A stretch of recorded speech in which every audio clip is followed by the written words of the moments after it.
Halo, selamat pagi. Perkenalkan, nama saya Vivian Veronica. Di sini saya akan menceritakan sebuah cerita tentang Putri Kumalasari. Ini adalah UAS kami dari mata kuliah Teori dan Apresiasi Sastra.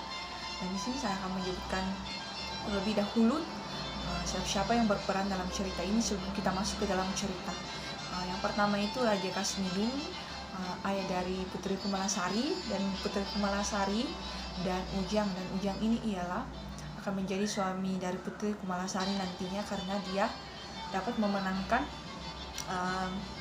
perintah raja tersebut, yaitu siapa yang akan mendapatkan bulu perindu akan dinikahkan dengan putriku, yaitu Putri Kumalasari. Jadi mari kita saksikan ya. Di suatu hari, di sebuah kerajaan yang begitu indah, pemandangannya yang begitu luar biasa dinikmati oleh Raja Kasmidung dan Putri Kumalasari. Namun di salah satu sisi Putri Kumalasari mengalami sakit.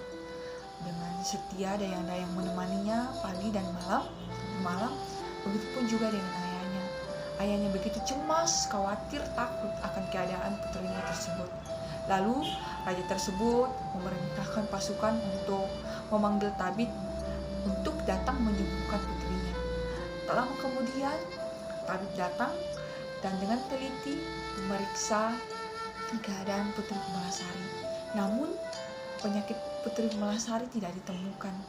Dengan cemas, dengan takut, tabib meminta maaf kepada raja karena tidak bisa menemukan penyakit Putri Kumalasari.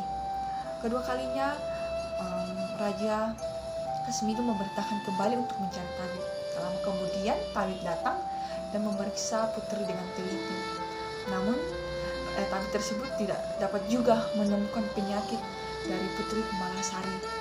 Tabib mengatakan bahwa yang dapat menyembuhkan Putri Kumalasari ialah orang yang memiliki ilmu luar dalam. Lalu raja mengatakan, maksud tabib apa? Lalu tabib mengatakan, orang yang lahir sebagai lahir dan batin. Lalu raja mengerti. Terus raja memerintahkan kembali pengawal untuk mencari tabib. Lalu tabib yang ketiga datang dan dengan teliti tabib memeriksa Putri Kumalasari. Namun tabib pun juga tidak menemukannya penyakit yang dialami oleh Putri Kumalasari.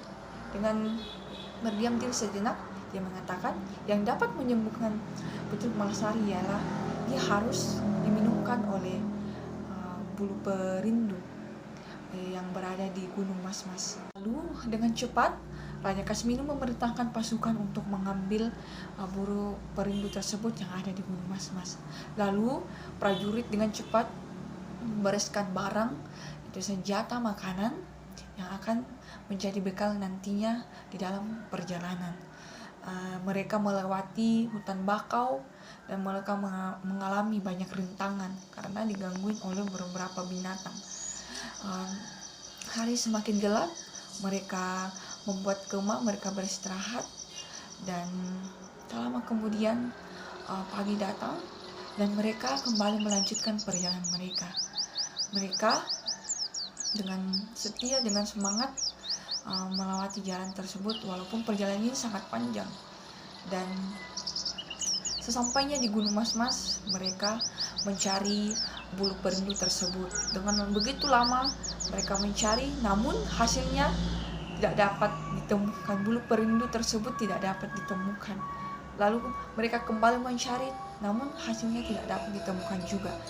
Para pasukan tersebut pulang ke sebuah kerajaan dan melaporkan hasil yang mereka terima, bahwa bulu perindu tersebut tidak dapat ditemukan raja. Di situ raja sangat cemas, khawatir, takut karena tidak dapat menemukan bulu perindu tersebut. Dengan sedih, raja datang kepada pasukan. Raja mengatakan, saya akan mengadakan sayembara untuk masyarakat. Sampaikan kepada masyarakat, siapapun yang memenangkan sayembara ini, kalau perempuan saya akan jadikan mereka anak angkat, kalau laki-laki saya akan menikahkan dia dengan putriku. Lalu pasukan tersebut berkoordinasi dengan pasukan lainnya. Lalu pasukan tersebut terbagi-bagi untuk menyampaikan informasi dari raja tersebut. Dengan begitu masyarakat maupun penduduk sangat begitu senang karena putri raja tersebut begitu baik, dia ramah terhadap orang-orang, dia begitu mencintai anak-anak, dia begitu ramah berbicara dengan seseorang. Mereka adalah keluarga yang begitu ramah, mereka adalah keluarga yang begitu disenangi oleh masyarakatnya karena mereka itu sangat baik. Lalu anak muda, anak remaja begitu senang, mereka berusaha akan mendapatkan perindu tersebut.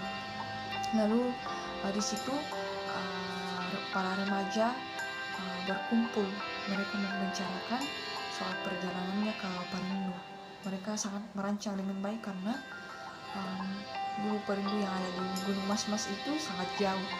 Lalu mereka membicarakan dan mempersiapkan bekal, senjata, tenda, makanan untuk menjadi perbekalan mereka nantinya. Setelah mereka membicarakan hal tersebut, mereka pulang masing-masing untuk mempersiapkan segalanya. Dan lama kemudian mereka berpamitan kepada orang tuanya masing-masing untuk melakukan perjalanan tersebut dan meminta restu untuk melakukan perjalanan tersebut. Lalu mereka melakukan perjalanan tersebut. Di perjalanan para remaja tersebut digangguin oleh beberapa binatang, termasuk binatang kera yang bergelantungan pindah dari pohon yang satu ke pohon yang lain untuk mengganggu para remaja tersebut. Namun para remaja tersebut tidak menghiraukan karena yang hanya mereka pikirkan ialah bagaimana dia dapat segera menemukan bulu perindu tersebut untuk diberikannya kepada Putri Kumalasari. Menjelang malam mereka istirahat, mereka dipandu oleh salah satu temannya untuk makan dan istirahat. Lalu di situ mereka makan dan istirahat. Menjelang pagi mereka melanjutkan perjalanan mereka ke Gunung Mas-Mas. Di situ setelah sampai di Gunung Mas-Mas, di situ mereka mulai mencari bulu perindu tersebut. Tak lama kemudian mereka tidak dapat juga menemukan bulu perindu tersebut. Dengan sedih putus asa, mereka pulang dari gunung tersebut kembali ke tempat mereka masing-masing. Setelah mereka sampai di tempat mereka masing-masing, orang tuanya langsung bertanya, "Nak, bagaimana hasilnya?" Lalu remaja tersebut mengatakan, "Kami tidak dapat menemukannya." Lalu mereka dengan diam sejenak mendapatkan informasi kalau bulu perindu tersebut tidak dapat ditemukan. Lalu berita ini tersebar luas ke masyarakat, bahkan keluar, dan berita ini sampai kepada kerajaan. Di situ Raja Kasbidum semakin cemas, khawatir, sedih akan keadaan putrinya karena bulu perindu tersebut tidak dapat ditemukan kedua kalinya.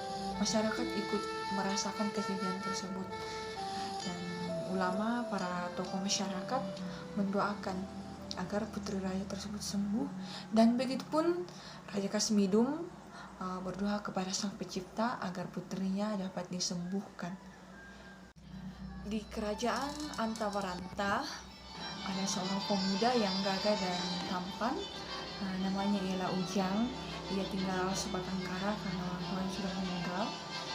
Untuk memenuhi kebutuhannya sehari-hari, Ujang mencari kayu di hutan dan membuat jerat untuk mengambil binatang-binatang.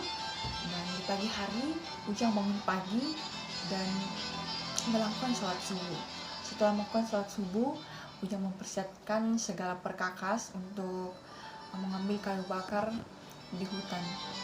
Dan setelah itu Ujang melakukan perjalanannya, dan sampailah Ujang di pinggir hutan. Sebelum masuk ke hutan, Ujang terlebih dahulu meminta izin ke penghuni hutan tersebut. Ujang berkata, "Ini kakek, cucumu mau lewat untuk mengambil rezeki." Lalu Ujang masuk ke hutan tersebut. Di situ Ujang mengambil kayu bakar dan mengambil jerat yang Ujang sudah pasang. Lalu Ujang merasa kasihan karena Ujang selalu menjerat binatang-binatang yang ada di hutan. Lalu setelah itu Ujang pulang dan membawa kayu bakar tersebut ke pasar. Di situ dia mendengar berita bahwa Raja Kasmidun mengadakan sayembara, dan di situ Ujang langsung pulang ke rumah istirahat. Dan esok paginya Ujang bangun dan mengadakan lagi sholat subuh. Dan setelah melakukannya, Ujang mempersiapkan segala perkakasnya dan pergi ke hutan. Sebelum pergi ke hutan, Ujang terlebih dahulu berdoa kepada Sang Pencipta biar Ujang diselamatkan nantinya di perjalanan. Dan Ujang melakukan perjalanan, dan di perjalanan ke hutan Ujang ditemani berbagai binatang, itu termasuk kera. Dia berbincang, mengobrol, kata Ujang kepada kera tersebut, "Halo, apa kabar?" Itu kata Ujang tersebut ke binatang-binatang. Setelah sampai di Gunung Mas-Mas, Ujang menemukan bulu perindu tersebut, dan Ujang langsung membawa bulu perindu tersebut ke istana. Lalu Ujang ketemu dengan Raja Kasmidun dan menyerahkan bulu perindu tersebut, dan langsung saja raja tersebut meminumkannya kepada Putri Kumalasari, dan di situ Putri Kumalasari sembuh. Dan orang-orang di situ sangat bersukaria dan berterima kasih, bersyukur kepada Sang Pencipta karena telah menyembuhkan Putri Kumalasari tersebut. Tak lupa juga Raja Kasmidun mengucapkan terima kasih kepada Ujang karena telah menemukan bulu perindu tersebut sehingga putrinya dapat sembuh. Dan Raja Kasmidun berkata kepada Ujang, "Aku akan menikahkan engkau dengan anakku karena engkau adalah pemenang sayembara yang saya sudah informasikan kepada masyarakat dan penduduk." Di pagi hari, Raja Kasmidun mengumpulkan pengawal, prajurit, dan penggawa untuk membicarakan tentang pernikahan Ujang dan Putri Kumalasari.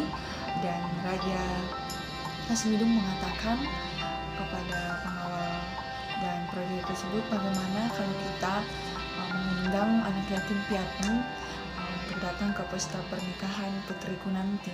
Lalu pasukan mengatakan, "Iya, kami setuju, Tuan." Lalu Raja Kasmidun meminta pendapat putrinya tersebut. Lalu putrinya mengatakan, "Iya, tidak apa-apa mereka datang, kita juga memikirkan masa depan mereka bagaimana." Putri sangat setuju dengan hal ini, dan mereka semua setuju dengan perkataan Raja Kasmidun. Lalu itu mereka mulai merencanakan, mempersiapkan pernikahan Putri Kumalasari tersebut, dan ini sangat dilengkapi dengan berbagai fasilitas yang lengkap. Mereka menghadirkan tari-tari tradisional, tari-tarian, musik-musik, dan di situ mereka mulai merancang, dan tibalah hari pernikahan mereka. Putri Kumalasari dan Ujang memberikan santunan kepada anak yatim piatu tersebut, dan mereka di situ sangat bahagia. Dan Raja Kasmidun pun sangat bahagia melihat putrinya yang telah menikah dengan seorang laki-laki yang sangat baik, yang sangat gagah dan tampan itu. Dan disitulah cerita tentang Putri Kumalasari yang sangat ramah, yang sangat baik dengan masyarakatnya. Dan ini adalah cerita yang dapat kita ambil pesan dan kesannya, di mana mereka sangat baik walaupun mereka adalah seorang raja, tapi mereka tetap sopan dan tidak sombong terhadap masyarakat. Sampai di situ saya dapat ceritakan. Sekian dan terima kasih. Salam sehat.